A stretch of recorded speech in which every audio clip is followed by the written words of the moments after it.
Cuando Dina Boluarte ha estado cumpliendo 33 días en el gobierno, la cifra de muertos por la represión ya ha llegado a al menos 40 personas, 40 civiles inocentes.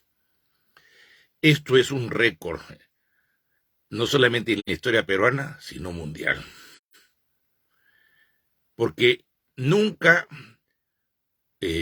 un gobierno civil en el Perú ha tenido en sus primeros 5 semanas, bueno, no, ni siquiera llega a las 5 semanas, más asesinatos que días en el gobierno.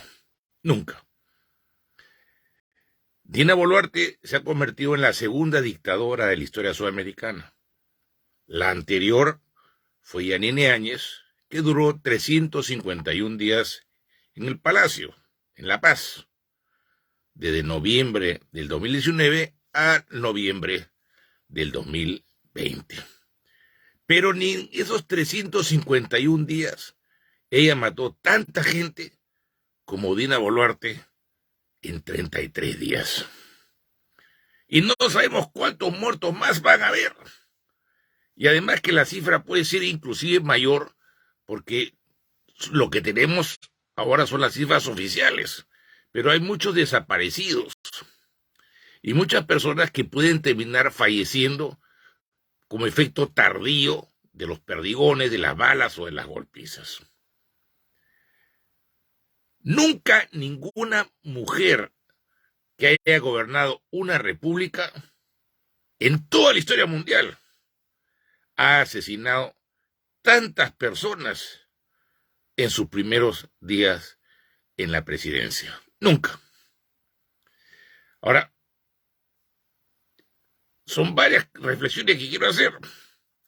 La primera es que esta matanza que se ha dado en Juliaca, ciudad que conozco, he pasado varias veces por ahí,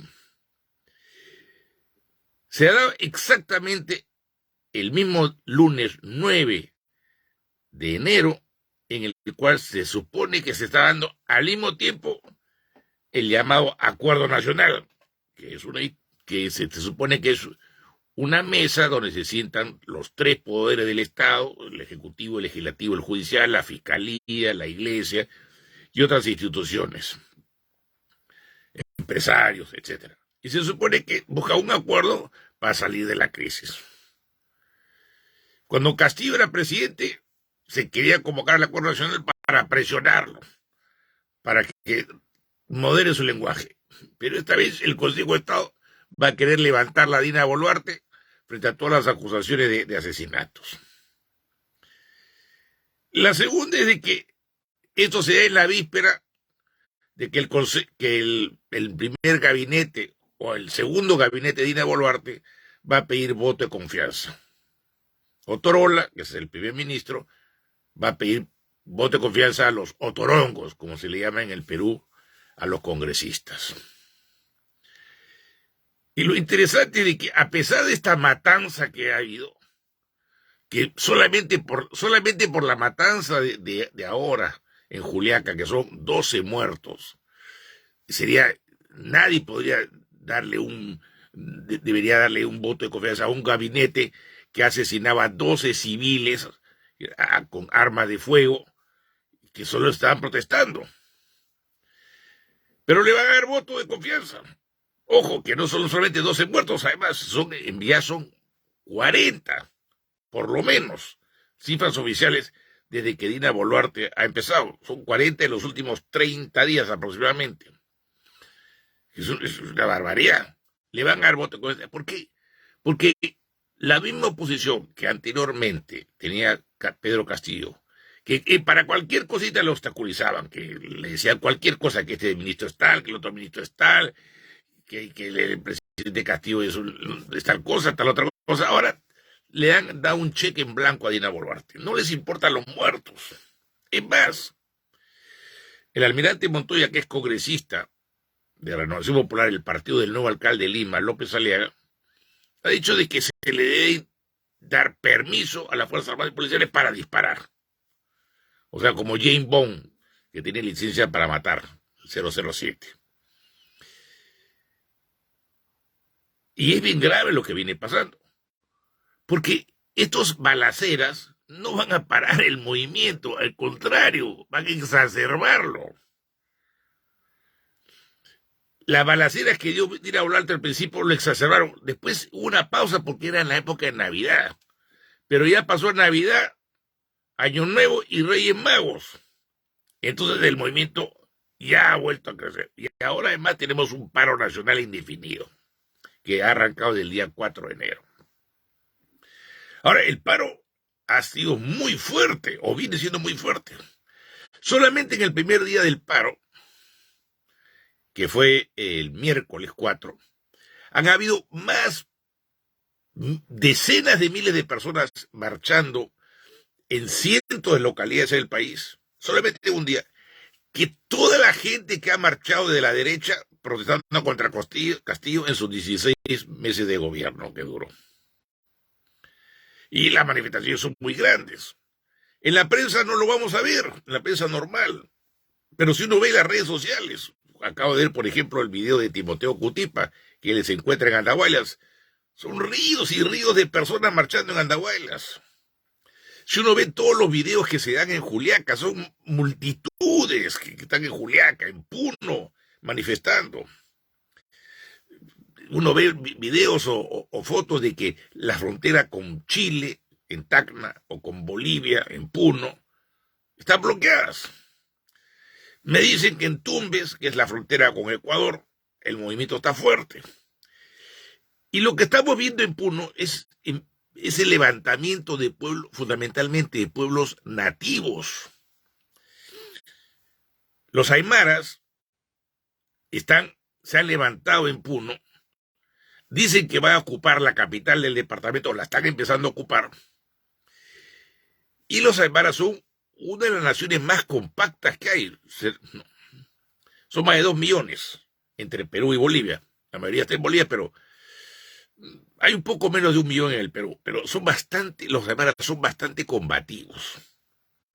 Ahora, los aymaras dicen que quieren llegar a Lima, lo cual es algo bien sintomático, porque muchos limeños no dicen, no, ¿qué hacen estos? Porque hay muchos racistas en Lima que se van a burlar de la indumentaria, de la forma de hablar, de las características físicas de los aymaras. Pero lo que no quieren darse cuenta los limeños es de que si habría un idioma que debería llamarse limeño, es el aymara. Porque miren, todos los idiomas que hay, ¿no? El español se llama así por España, el catalán por Cataluña, el gallego por Galicia, el inglés por Inglaterra, el francés por Francia, el italiano por Italia, el alemán por Alemania, el ruso por Rusia, el árabe por Arabia. Pero el quechua y el aymara no tienen un nombre por su localidad. Y si tuviese que tener un nombre por su localidad, ese sería el de Lima. Porque el aymara nació en el departamento de Lima. Aún hoy hay 2 poblados en la serranía sur del departamento de Lima que hablan 2 idiomas aymaras. Y en Lima, antes que vengan los españoles, mucha gente hablaba aymara. Es más, varias de las huacas que hay en los barrios residenciales de Lima, que anteriormente eran templos o fortalezas, se hablaba el aymara. Por ejemplo, en la huaca Pugiana, que tenía el corazón de Miraflores. Y también se hablaba aymara, también, al igual que quechua, en la ruina de Pachacamac, que en su momento, en la época que Mahoma estaba vivo, tenían más feligreses que la Meca de Mahoma. Bueno, curiosamente van a ir a Lima, donde realmente de ahí viene el idioma aymara.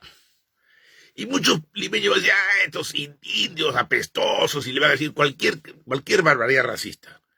Pero lo que no quieren darse cuenta es de que la cuna de la civilización andina viene del lago Titicaca. De ahí viene la gran civilización de Tiahuanaco, que hasta ahora no se sabe cómo han construido piedras que se ensamblan como si fueran legos. Piedras gigantescas con toneladas. Por ahí una vez vi que había unos científicos que decían, no, eso no lo pueden haber hecho los humanos, lo tienen que haber hecho los extraterrestres. No es así, lo han hecho los humanos. Y además del lago Titicaca vinieron los incas, que es un gran negocio, por ejemplo, para López Aliaga, el alcalde de Lima, que domina el hotel y el tren a Machu Picchu. Pero claro, él va a decir que los aymaras no le van a gustar y seguramente hasta lo dirá de que son mugrosos, porque así decía de los que hacían la prensa alternativa, la Plaza Martín, que los ha echado, así como también los ha echado a la Plaza Macocapa, que inclusive han terminado presos. Entonces, los aymaras quieren llegar a Lima. Los aymaras están en el extremo sur. En el extremo norte del Perú están los aguajuns y otras nacionalidades amazónicas que también se han declarado en paro nacional definido. En el extremo este, en el centro del país, se están levantando los ayánicas, que han inclusive llegado a Lima marchando. Y lo que estamos viendo que en los quechuas chancas, porque hay más o menos veintitantos grupos quechua diferentes que tienen idiomas que algunos de ellos no se entienden entre sí mismos, otros sí. Los quechuas chancas, que son los que habitan en Apurímac, en Ayacucho, de donde proviene Dina Boluarte, ya viene de Apurímac, son los que más se están levantando contra Boluarte. O sea, sus propios paisanos de la Boluarte. Entonces, yo creo que es un movimiento que está creciendo cada vez más. Y lo interesante es que este paro nacional del Perú es muy diferente a todos los paros nacionales que hemos tenido en la historia peruana, porque anteriormente los paros nacionales eran hechos por los sindicatos, por las organizaciones laborales. Yo me acuerdo que hace 4 décadas y media atrás, la Confederación General del Trabajador del Perú, la CGTP, el Comando Unitario de Lucha y varias organizaciones sindicales llamaron al paro el 19 de julio del año 77 y al paro de 48 horas de mayo del 78. Pero el movimiento se basaba en fábricas, en minas, en lugares de empresa. Y el centro era el movimiento obrero. Y los partidos de izquierda estaban ahí metidos de pies a cabeza, tratando de capturar sindicatos e impulsando las luchas. Ahora es completamente diferente, porque este paro no parte de las centrales sindicales, de los sindicatos. La CGTP no tiene mayor rol en este proceso. Los partidos de izquierda no son la vanguardia, sino la retaguardia, porque los partidos de izquierda, recordémonos de que el 7 de enero, la mayoría de las 5 bancadas que se llaman de izquierda, que están en el Congreso, votaron por la destitución de Castillo y por reemplazarlo por Dina Boluarte, o sea, apoyaron el golpe de Estado. Y cuando se dio la vacancia express, no hubo un solo congresista de ningún sector que diga, no se puede vacar a un presidente en 6 minutos sin presentar una cuarta moción de vacancia, como hicieron, porque fue una cuarta moción, se metió una cuarta moción de vacancia para que con firmas, tenía que tener 26 firmas, por escrito, con copias para que todos lo lean, y con una copia al presidente para que tenga derecho a la defensa. No hubo nada de eso, simplemente apareció la cuarta moción de vacancia, leída por el relator, y ya terminó de leerla y empezó la votación. Sin debate, sin discusión, sin derecho a la defensa. Eso, y eso ha vacado un presidente que sacó 8.8 millones de votos. Entonces, no hubo nadie de esa izquierda. Y algunos izquierdistas que llamaron a votar por la vacancia, como la señora Agüero de Arequipa, ahora se han retractado. Pero es una izquierda que está realmente a espalda de lo que viene pasando. No está militando en las luchas. No se ve, por ejemplo, a activistas de Perú Libre, de Frente Amplio, de Nuevo Perú, de Juntos por el Perú, en este movimiento, se le ve, ¿no?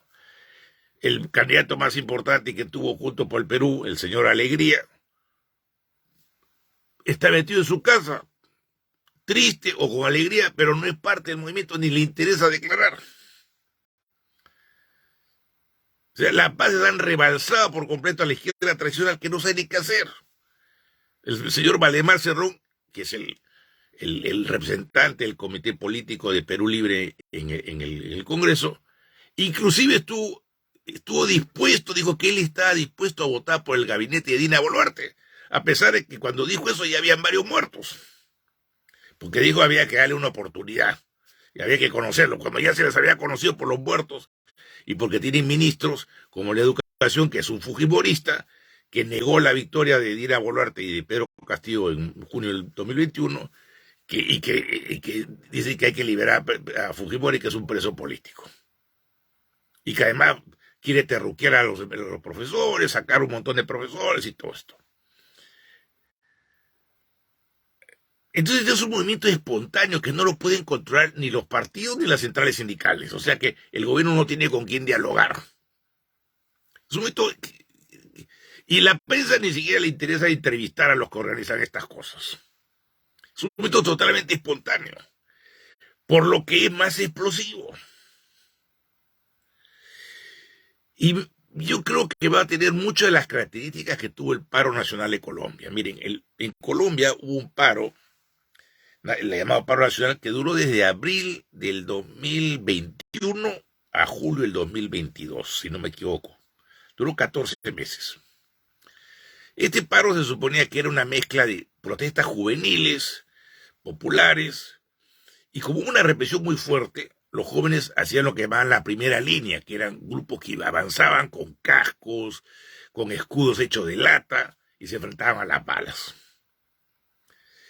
Muy bien, en el paro nacional murieron 80 personas en Colombia, y duró 14 meses. Y Colombia tiene un 50% más de población que el Perú, tienen 50 millones y el Perú tiene 33. El paro nacional ha empezado hace 5 días atrás. Y ya tenemos que 40 muertos. Una parte desde que empezó el paro y otra parte unos días antes del paro. Yo creo que así como van las cosas, es posible que se supere los 80 muertos. Y dentro de poco, desde el punto de vista porcentual, vamos a tener el mismo promedio de muertes que Colombia, porque cuando lleguemos más o menos unas 50 muertes, es el equivalente a 80 en Colombia, porque, repito, la población de Colombia es un 50% más que la del Perú. Y ojo, todo eso en solamente un mes o unas semanas, mientras que en Colombia se dio todo eso en 14 meses. Ahora, otra cosa que me llama la atención es que se supone que el Lula en Brasil acaba de recibir un intento de golpe porque cientos de bolsonaristas ocuparon los 3 poderes del Estado en Brasilia, ¿no? Y bueno, fracasó el golpe. Y Dina Boluarte dice, nos solidarizamos con Lula. Pero si ella está haciendo lo mismo en el Perú. Claro, no lo ha hecho, el fujimorismo no ha tomado los 3 poderes de manera directa, porque no tienen la gente para hacerlo, no tienen masa para hacerlo. Lo han tomado de manera indirecta porque la han puesto a ella en vez de a Castillo y a ella la manipulan. Y en verdad, el fujimorismo la domina Keiko. Los fujimoristas dominan a Dina. Lo que Keiko hizo, Dina hace. El ministro de Educación es fujimorista. Vivienda, ligada a la Odebrecht. Y todo lo que está haciendo este gobierno es lo que la gente del fujimorismo... Dina le está dejando de que cambien la constitución, de que puedan pedir reelección y bicameralidad, pese a que hace 4 diciembres atrás el 90% o el 85% de los peruanos votó contra la bicameralidad o la reelección. Y le va a dejar que hagan lo que quieran. O sea, Dina Boluarte es una transición hacia un nuevo fujimorismo. Es el inicio de la restauración del fujimorismo en el poder. Por eso es que Keiko, López Aliaga, están desesperados por mantener a Dina Boluarte en el poder, a como sea. Y lo más interesante es que el primer día del año empezó con una juramentación de López Aliaga como alcalde de Lima, rodeado de Dina Boluarte y rodeado del presidente del Congreso, José William Zapata. Y lo interesante es que los 3 son las figuras más impopulares que hayan presidido los 3 palacios de Lima, el municipal, el congresal y el presidencial. López Aliaga es el primer alcalde en la historia de Lima que ha sido electo con solamente el 18.5% de los electores. El 30% o no fue a votar, prefirió pagar la multa, o votó blanco o votó nulo. Dina Boluarte es la presidenta más impopular que llega a Palacio, y William Zapata preside el Congreso más impopular de la historia del Perú y uno de los más impopulares del mundo. Solo uno de cada 15 o 16 ciudadanos apoya este Congreso. Entonces, lo que estamos viendo es de que es una alianza, yo le llamo la dictadura DINA-DBA. DBA en el Perú significa derecha bruta y achorada, o sea, una derecha torpe, ¿no? Y no tienen apoyo popular. Es bastante antipopular. Y su intento de ellos es hacer todo lo posible para hacer contrarreformas en este proceso. Ahora, ellos han querido hacer una cosa que es totalmente ilegal. Cuando Castillo era presidente, la fiscalía se metía cada rato en Palacio, allanaba su casa. Por lo cual no debe darse. Es un presidente constitucional. Después, cuando ha sido presidente constitucional y nadie le cuestionaba eso, la policía lo atrapó y lo metió preso, y hasta ahora está preso a pesar de que no hay ninguna sentencia en contra suya y está prácticamente incomunicado. La única es que, bueno, salió, lo vimos en la tele un rato, en el juicio dijo, por favor, señor juez, déjeme saludar en Navidad a mi familia.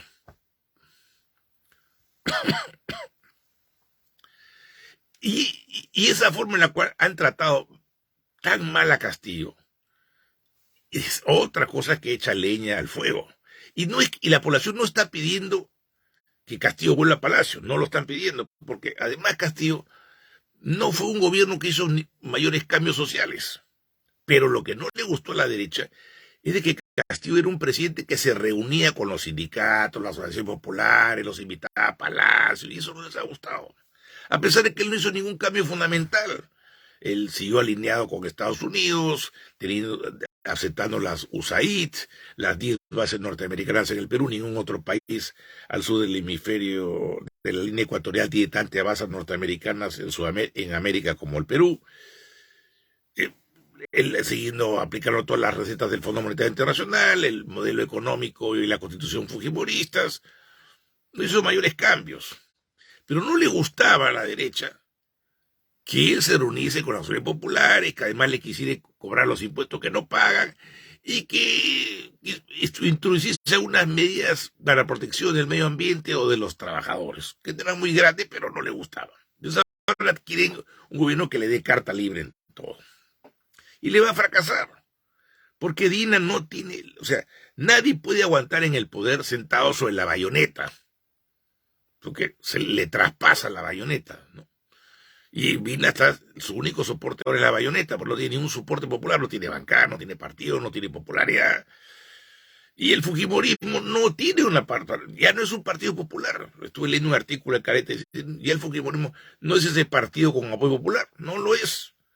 En las últimas elecciones del 2 de octubre, Fuerza Popular tuvo el 1% de los votos para regionales y no sacó ningún gobierno regional, ninguna alcaldía significativa. Yo sé, paso, Perú Libre también quedó pésimo, porque sacó 2% de casi 50% que había sacado en junio del 2021 a octubre, se desinfló por completo. Ahora, ¿cómo es lo que yo estoy viendo en el escenario? Yo lo que estoy viendo es que hay una crisis total del Estado. Veo muy difícil que el movimiento que hay ahora se detenga, porque sus cocinas son bien claras. Bueno, les he dicho, estamos en la época de los 3 Reyes Magos y son 3 la varita mágica de este momento. Piden, uno, la caída de Dina.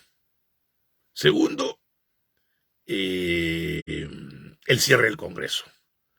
Y 3, una asamblea constituyente. Ahora, hay otra demanda, porque algunos dicen que quieren que Castillo vuelva al Palacio, otros que piden elecciones generales, pero estas dos cocinas no son muy importantes en el momento. La República quiere que hayan elecciones generales, pero no es lo que dice la gente. Algunos quisieran que haya restitución de Castillo, pues no es lo que dice la gente. Bueno, uno dice, bueno, si cae Dina, lo que va a venir va a ser peor, porque vendría pues William Zapata, que es un general. Pero la verdad, no creo que podría ser algo peor para el punto de vista del pueblo, porque un gobierno del Congreso tendría muchísimo menos de legitimidad que la de Dina Boluarte, sería más frágil. Además, si decae Dina Boluarte, lo que decía López Aliaga, bueno, Dina Boluarte ha sido elegida por el pueblo. Claro, colgados de Castillo, ¿no? Ya la traicionó a Castillo.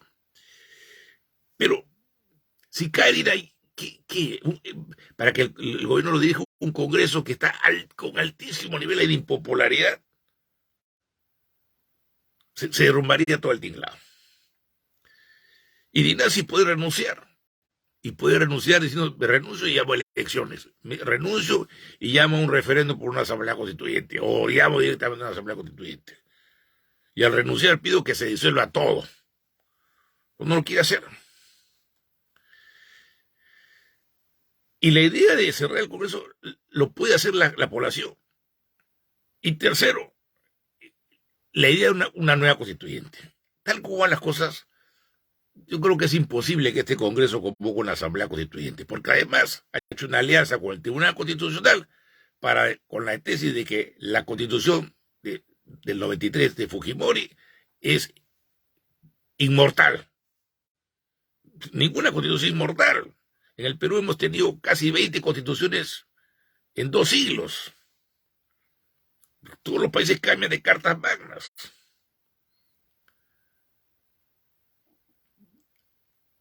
Y la Constitución de Fujimori está totalmente desfasada. Y además fue hecha con un golpe militar o cívico-militar, cerrando, mandando tanques al Congreso, al Poder Judicial, con represión, con fraude. En el referéndum ni siquiera ganó el sí. El sí no ganó. Y eso que hubo súper fraude. Y perfectamente se puede restituir la Constitución del 79 porque hay una cláusula que dice que si se quiere cambiar la Constitución del 79 por medios ilegales, no vale.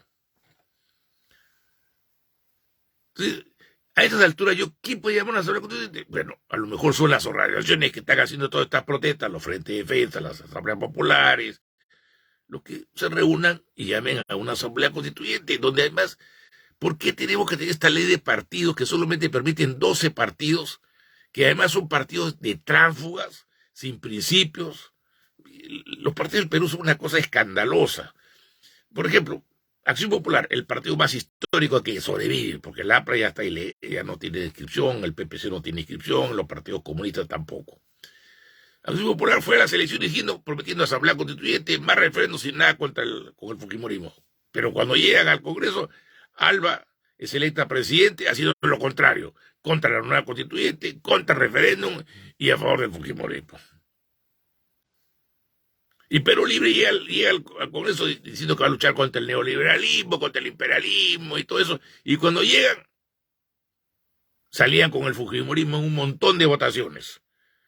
Y en su primer el gobierno que tuvieron, porque inicialmente tenían el primerato, mantuvo las bases norteamericanas, la alianza con Estados Unidos, el modelo y la constitución fujimoristas. Y todos los partidos no tienen principios. Entonces, y además son partidos taxis.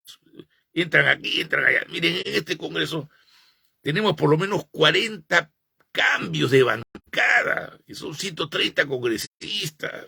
¿Y cuánto? En un año y un poquito más. Entonces, ¿por qué elegir una asamblea constituyente en base a partidos? ¿Por qué no se eligen por provincias? Tenemos 196 provincias del Perú. Cada provincia podría elegir a su delegado, que además lo controlen. No solamente las provincias, sino que también organizaciones sindicales, campesinas, ronderas, las nacionalidades indígenas, que tengan sus propios delegados. No importa que la Asamblea Constituyente tenga cientos de delegados. Mientras más grande, mejor, porque es más participativa, más democrática. Ya a eso deberíamos llegar. Y es la mejor solución. Porque otro aspecto que yo estoy viendo es la posibilidad de la división del Perú. Miren, hasta enero de este año, perdón, hasta diciembre del año pasado, nunca se había hablado de dividir al Perú. Pero con el golpe de Dina Boluarte ha empezado a surgir un montón de corrientes llamando a la separación del sur del Perú. Recordemos recordamos que el año 1836 a 1839 existió la República Sudperuana, que incluía Ayacucho, Abancay, Cusco, Madre de Dios, Tacna, Puno, y lo que ahora es Arica y Tarapacá, que es parte de Chile. Tenía su propia bandera. Pero era una república del sur del Perú como parte de la Confederación Peruano-Boliviana, porque había la República del Norte, donde estaba Lima, la República del Sur, creo que su capital era Tacna, que además se convirtió en la capital de la Confederación, y Bolivia. Pero era una confederación que en su momento era la república más grande de las Américas, más grande que Estados Unidos de entonces. Ahora, pero nunca fue una república independiente, pero lo que quieren ahora los separatistas es una república independiente del sur. Y además está surgiendo, pues va a surgir movimientos indigenistas que van a plantear autodeterminación para los aymaras, para los ayánicas. O sea, está viendo una tremenda caja de Pandora. Y hay una cosa que la derecha peruana no quiso entender, que Castillo no era su enemigo, sino era una persona que le debieron haber utilizado para sacar provecho. Porque Castillo era una persona que no cambió el sistema ni lo quiso trastocar. Y que él más bien era un conciliador, era una persona que lograba hacer que todos los conflictos se pacificasen y que el estallido social estuviese contenido. Lo sacan a Castillo y ¡pum! Es como sacar la roca encima del volcán. Han cometido un gravísimo error al sacarlo a Castillo. Más le hubiese convenido mantenerlo a Castillo en Palacio. ¿Y ahora qué pueden hacer? Sacarlo a Castillo de ser prisionero para volverlo presidente, para que sea como Mandela y tranquilice a la gente. Sería una jugada que es posible, pero no creo que la haga por el momento, pero es una posibilidad. Mientras tanto, yo creo que el movimiento de masa va a seguir creciendo y el paro nacional también va a seguir creciendo. No se ve evidencia de que vaya cayendo, y mientras más bala y sangre haya, más se va a levantar esto. Y las balas, el plomo, el plomo, los perdigones y la sangre, es como echar gasolina al fuego. Esto va a seguir creciendo. Y no veo en este gobierno una capacidad de poder dialogar, porque además el público, las personas que están, no quieren el diálogo, quieren que se vaya a Boluarte. Que se vaya a Boluarte y que se cierre el Congreso. Y este Congreso está totalmente divorciado con la realidad. No le importa ser el Congreso más impopular que hay. El señor Montoya quiere durar hasta julio del 2026. Pide a las Fuerzas Armadas y Policiales que metan bala. Quiere meter como traidor a la patria a Evo Morales, que no es peruano, ni ha vivido en el Perú, ni vive en el Perú. Llama traición a la patria a cualquier persona que defiende los derechos de los aymaras o que pide el mar para Bolivia. Que pedir mar para Bolivia es algo que siempre el Perú ha estado de acuerdo.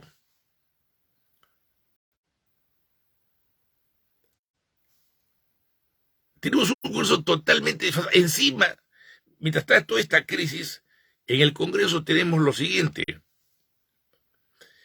que quieren aprobar una nueva ley de partidos para prohibir a ciertos partidos, que quieren cambiar el Jurado Nacional de Elecciones y a la Oficina Nacional de Procesos Electorales y a la RENIEC para que puedan hacer fraude, y que quieren pasar por encima el referéndum de hace menos de 50 meses, o sea, de hace 4 diciembre, en el cual, repito, el 85% y el 90% rechazó la bicameralidad y la reelección.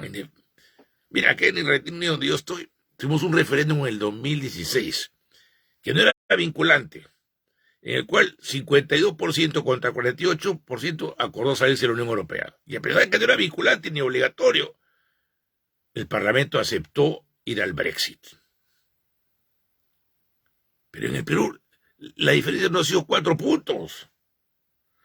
Ha sido de 90 contra 10 o 85 contra 15. Es una diferencia abismal. Y a pesar de eso, el Congreso quiere burlarse de la opinión popular, así como se ha burlado de la voluntad popular que eligió a Castillo.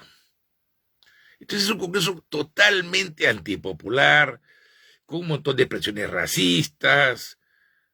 Y mientras más hacen estas medidas, más provocan a la ira popular. Y encima tenemos una prensa que vive completamente desligada de la realidad y que se dedica a insultar, a terruquear, y también se ha desacreditado. Yo creo que lo que estamos viendo es un levantamiento de todos estos sectores que se sienten oprimidos y se siente que todo es una gran farsa. Y va a ser muy difícil que se logre pacificar este movimiento. Va a ser muy difícil. Realmente creo que estamos entrando en una situación como la que en Colombia produjo la caída de Duque, que en Bolivia produjo la caída de Áñez. No veo posibilidades para que la señora Dina Boluarte culmine el mandato. Digo que iba a durar julio del 26, lo ha bajado a julio del 24. Pero ni eso creo que dure. Va a ser muy difícil. Tantos muertos que ha hecho que ya su gobierno ha nacido muerto. Creo que vamos a tener un paro nacional que se sigue extendiendo. Vamos a tener marchas, no sé si se va a producir la marcha de los 4 suyos. Yo siempre estuve sosteniendo de que la mejor manera de que Castillo hubiese llegado al gobierno era con una gran marcha. Y para luchar contra la vacancia, grandes marchas, no lo hizo. Y ahora que ha caído, se la está haciendo espontáneamente. Pero no sé si se va a poder dar una marcha de 4 suyos con tanta represión hacia Lima. Lo que va a haber son un montón de marchas localizadas, con bloqueos, con protestas. Pero eso va a ser quizás más tan convulsivo como una marcha de los 4 suyos. Porque si no dejan ir a Lima, va a haber más gente protestando, pero en sus respectivas localidades. Bueno, mi pronóstico es que lo más probable es que el Congreso apruebe ratificar este gabinete, aunque quizás, por la cantidad de muertos que ha habido en Juliaca, van a haber algunos congresistas que no van a querer votar de acuerdo. Por ejemplo, no me imagino a muchos congresistas del sur, que son de la derecha o de Acción Popular, en hacer eso para no enajenar a sus electores.